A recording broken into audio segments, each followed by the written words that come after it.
diskutua shumë fitore jote. Jashtë si do shkojmë ne me një moshë kaq të vogël, se ke qenë 16 vjeç. Sidomos në Serbi, Dhe komentet ishin nga gjithë kompozitorët dhe këngëtarët. Lor, ti besoj që mund të kesh dini ose të mbash mend që unë kem qenë vetëm që është ngritur një komision për ta hedhur poshtë çmimin e parë. E mbaj mend. Dhe për këtë arsye, duke qenë se situata doli jashtë parashikimit dhe kontrollit, automatikisht e para njërë unë kam gjithë fotot e asaj periudhe, albumin tim fotografik që babi im e mban si trofe aty në një vend caktuar, po unë kam duke qarë gjithkohës.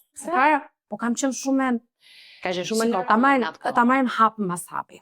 E para për mua ishte dalja ime e parë dhe konkuroja me njerëz të cilët unë i kisha parë në raste sporadike në skenë, ku më merrte Adi, për shembull i këngë Shekumi në një gjë edhe isha në kor.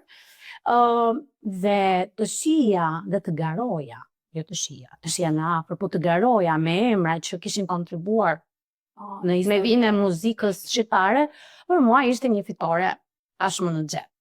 Mbi të gjitha natë vit festivali nuk bënte më një natë dedikuar të rinjve, dhe unë kuptohet që zgarojnë në të njëjtën pozicion, pra start me të mëdhenj. Edhe më kujtohet që ka qenë Gjergj Xhuvani që ka thyer komplet skemën e juris që ja dha Olta Bokës, që Olta fitoi. Po, edhe janë përrejnë në njësësht. Dhe të një polemike jashtëzakonshme atëherë. Mbaj mend që mbas përfundimit festivalit, mamin shkon dhe e falenderoj me zemër, edhe e thot shpesh herë, i thot faleminderit shumë. Po ç'keve më zonë, falenderoj gotën tatë, sa.